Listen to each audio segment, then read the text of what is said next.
Chargesheet file చేస్తాను చేయమను. ఆ రోజు ఈ రాజ్యంలో ప్రజాస్వామ్యం లేదు, ఆ మాటకు కూడా విలువ లేదు. ఆయన పాత్రుడు కొడుకు ఏడా హైదరాబాద్లో అంటే పోయినారు, చేసినారు. మేము దొంగోళ్ళే వాళ్ళు. అర్ధరాత్రి పెట్టి తలుపాలు కొట్టి చేయాల్సిన పని ఏముంది? మీ వరకు మేము దొంగోళ్ళమే. మా ఇంటికి వచ్చారు 4 గంటలకు వచ్చారు, మేమేం అనలేదే. అడిగినాం రావాలంటే రాదన్న. ఇప్పుడు ఏమన్నా 59 కేసులు ఉన్నాయి, ఛార్జ్షీట్ ఫైల్ చేస్తున్నారు. మాకు న్యాయం ఎప్పుడు జరుగుతుందంటే 2.5 సంవత్సరం తర్వాత న్యాయం జరుగుతుంది. అంత లోపల మొత్తం పోయినా కానీ గట్టిగానే ఉన్నాం. రేపు నాకు 70 ఏళ్ళు, ఈడ కాకపోతే ఇంకోసారి పోతా. అప్పటికే నేను హిమాచల్ ప్రదేశ్, ఢిల్లీ, అక్కడ బస్సు బాంబే, సిరిది అన్నీ తిప్పినోడిని. ఈడ కాకపోతే ఆ స్టేట్కి పోతా. నా గురించి ఇష్ట పెట్టండి.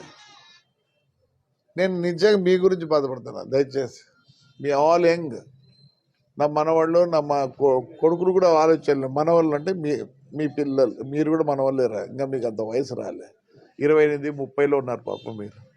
నాకు 70 ఏళ్ళు, ఇంకా మీరు 40 ఏళ్ళు బతకాలి. ఈ రాజ్యంలో బతకగలరా? మేము స్పీచ్ ఇచ్చేది కాదు, మీరందరూ ఆలోచించే పరిస్థితి వచ్చింది. దయచేసి ఏమీ కాదు, పోయినాడు ఈ బుద్ధి లంచ్ మోషన్లో వస్తాడు పోతాడు. ఇవన్నీ భయభ్రాంతులు చేశాను కంటే ఎవడు మాట్లాడితే వాడిని మెడతో కొట్టు, జైలుకి. ఏం రూల్ లేదా, రెగ్యులేషన్ లేదా? ఈరోజు జడ్జిమెంట్ ఏమి ఇస్తారు హైకోర్టులో? ఏంటా మేము ఇచ్చేసినాం కదా అమరావతి, ఏంది మళ్ళీ ఇదేంది పొద్దునూకులు అంటారు. వదిలిపెట్టారా? నేను చెప్తాను, ప్రజలకు చెప్తానా, నేనేదో యుద్ధం చేయమని అది కాదు. మీ యొక్క ఫ్రీడమ్ని హరిస్తుంది.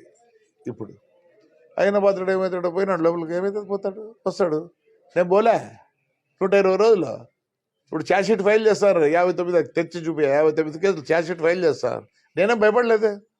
ఈడీకి పోయినాను, నేను భయపడలేదు. ఏం చెప్పిన ఈడీలో? మీ వాళ్ళందరూ వచ్చినారు, అడిగితే ఏం చెప్పినా? Yes, ED is the place. నేను ఎక్కడ ప్రూవ్ చేసుకుంటున్న దానికి ఈడీ ఒక వేదిక. ఇప్పుడు ఛార్జ్షీట్ ఫైల్ చేస్తాను చేయమను. ఆ రోజు జైలుకి వేసేదానికి ఏదో గబగబా రాసినారు. ఈ ముందు ఛార్జ్షీట్లో ఏం తెలుసా? పోలీస్ కేసు అంటే మీకు తెలుసా ఏందో? పోలీస్ కేసు అంటే ఆ ముందు రాసేస్తారు, ఈ ముందు దానికంతా జవాబు చెప్పాలా, మేము క్వశ్చన్లు అడుగుతాం. ఈడీ కేసు అంటే వాడు ఇదైతే వాడు క్వశ్చన్ వేస్తే మేము జవాబు చెప్పాలా? ఎంత అన్యాయము! భరిస్తాం, ఇంకా భరిస్తాం. ఎవరికోసరం? మా పిల్లల కోసం. 70 ఏళ్ళు ఏమవసరం అండి? హాయిగా జరుకోవచ్చు హైదరాబాద్లో, బెంగళూరులో. అది కాదు, పద్ధతి కాదు. ఎవరొకరు ఫైట్ చేయాలి కదా. అదే పాపం ఆయన పాత్రుడు, ఆయన కొడుకు చేసినారు. సరే, తప్పు చేసినాం. ఏంటి రాత్రిపూట వచ్చి తోసుకుంటా మనుషులు తాగి వచ్చినారని ఆయన చెప్తాను భార్య. జాగ్రత్త పడండి. ఎవరు? ప్రజలు. అంటే అలాంటి వాళ్ళన్నీ వేధిస్తే కామన్ మ్యాన్ ఏమవుతాడు? భయపడతాడు. కానీ లేండి, మీకు ఇష్టం ఉంటే మీరు దీని గురించి మేమేం ప్రాపకాండ చేయాల్సిన పని ఏం లేదు. ఏమైంది? లంచ్ మోషన్లో వస్తాడు, లేదంటే ఇంకో 10 రోజులు ఉంటాడు, లేదంటే 20 రోజులు ఉంటాడు, లేదంటే 30 రోజులు ఉంటాడు. ఏమవుతుంది? ఎవరి కోసం ఫైట్ చేస్తారు? పబ్లిక్ కోసం ఫైట్ చేస్తారు, మీకోసం ఫైట్ చేస్తున్నారు. మీరు ఉన్నారు, ఏం చేసుకుంటాం? ఏం జరుగుతుందో ఎవరికి తెలియదు. ఏదో పేపర్లు పట్టుకోండి. లేదు, ఇంకా మీరు నిజం అనేది మీరు బయటకు తెచ్చుకుంటే మీరంతా బతుకుతారు. ఈరోజు మీకు చెప్తాను, దయచేసి చెప్తాను. లేదు చెప్తా, ఈసారికి వ్యవసాయం సరిగా లేదు. వ్యవసాయదారుడు డబ్బులు బయటకు వస్తానే అయన్న పాత్రల విషయంలో ఏమీ కాదు. ఏమవుతుంది? నేను పోయి రాలే 125 రోజుల్లో. ఏమైంది? నాకు దిట్టంగా కూర్చున్నానే, భయపడలేదే. అందరు మా మాదిరి ఉన్నారా? నేను అన్ని విధాలు బాగున్నా, అన్ని విధాల సౌండ్. నాకు బస్సులు తిప్పేది, లారీలు తిప్పేది, అదేమో వెనతో పెట్టిన విద్య ఏమంటారు చూడు, అది ఏమి ఈడ కాకపోతే ఏం నేను తాడిపత్రిలోని కాదు, ఈడే తిప్పాలి ఈడే అని చెప్పి ఆడ తిప్పండి ఆడ తిప్పుతా. యూఎస్లో కూడా నా కొడుకు లాజిస్టిక్స్ ఉంది, చిన్నగా పెట్టినాం, తొందర ఏం లేదు. బాధపడతాను మీ అందరి కోసం. ఇప్పుడు అయ్యన్న పాత్రుడు ఏంది కాదు, 10 నిమిషాల్లో బయటకు వస్తాడు, లేదంటే 20 రోజులు ఉంటాడు, లేదా 30 రోజులు ఉంటాడు. ఎవరి కోసం వాళ్ళంతా కష్టపడతారు. మీకోసరం దయచేసి ఆలోచించండి.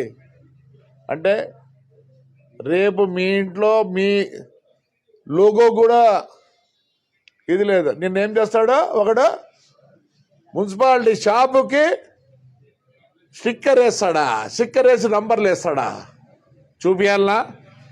మీకు నిజంగా తెలియదు ఎవరికి? ఎంత దౌర్జన్యమయ్యా? ఫోన్ చేసి ఆ నంబర్ ఫోన్ ఎంతరంటే 40,000 బాడీ గంట 2 లక్షలు ఇదంట. ఎక్కడికి పోతుంది, ఎక్కడ పోతుంది తెలిసినట్లేదే. మీకు తెలుసా? ఎవరికైనా తెలుసా చెప్పండి దయచేసి. నిజంగా తెలుసా తెలియదు చెప్పండి. తెలుసు అంటే మీరు ఏం చేస్తున్నారు? అంత అన్యాయమా? ఎవరిది అది షాపు? మీది మీది మీది మీది అంటే మున్సిపాలిటీ అంటే మీరు. ఇంత అన్యాయం జరుగుతుంది. బయటికి రండి దయచేసి. మా కోసం రావద్దండి, మీకోసం రండి. నా లోపలైతే ఏమీ కదా అయ్యన్న పాత్రుడికి మంచోడు, ఇప్పుడు నుంచి కాదు ఎప్పుడో ఉన్నాడు. ఆయన మినిస్టర్ కూడా మనకు అప్పుడు ఆ కాలానికే. ఏం చేసినారు? కాలువ మీద 5 కట్టినారా? ఓహో, కడితే పలగొట్టినావు అబ్బుదు గోడ, కేసు పెట్టు వద్దండ్రా. భద్రం, నేను దీని మూలంగా చెప్తాను, అయ్యా పబ్లిక్ బీ కేర్ఫుల్ ప్లీజ్. మీరు కాపాడుకోండి. రైట్ అమ్మా, లేదు బాగాలేదు పరిస్థితి, ప్రతి ఒక్కరూ మీదిగా ఫీల్ అయ్యి బయటకు వచ్చి కాపాడుకోండి. మమ్మల్ని ఒకవేళ మళ్ళీ వేయచ్చు లోపలికి, ఏం కాదు, మేము పోతాం వస్తాం, ఏం కాదు.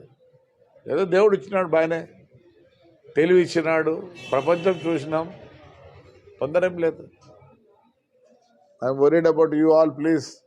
యంగ్ పీపుల్, దౌర్జన్యానికి ఒక హద్దు ఉంటుంది. మామూలుగా ఏమంటారు, పిల్లిని రూమ్లో వేసి కొడితే తిరగబడుతుంది, పిల్లి తిరగబడుతుంది అంటారు. రావాల్సిందే దయచేసి అందరూ బయటికి. నేను మిమ్మల్ని ప్రెస్ వాళ్ళు మూలంగా అందరికీ చెప్తున్నా, otherwise your life is going to be very bad. నాకు 70, మీకు ఇంకా 40 బతకాలి స్వేచ్ఛగా. లేదు, అయిన పాత్రుడిని వేసిన దానికి నేనేం పెద్ద బాధపడడంలే, నేను లోపలికి పోయాను నేనేం బాధపడడంలే, ఏమీ కాదు. ఆ రోజు ఇండిపెండెన్స్ కోసం ఎంత కష్టపడినారో ఆ పరిస్థితి మళ్ళీ వచ్చింది, దాపరించింది మీకు, మాకు కాదు. 70 ఏళ్ళలోనికి కాదు, అయ్యన్న పాత్రుడికి కాదు, చంద్రబాబు నాయుడుకి కాదు, మీకు, మా పిల్లోళ్ళకి. రైట్ అమ్మా, చాలా దీనికి అయితే నేనైతే ఐఎమ్ వెరీ మచ్ అగ్నెస్ట్, తొందర ఏం లేదు. Right, thank you.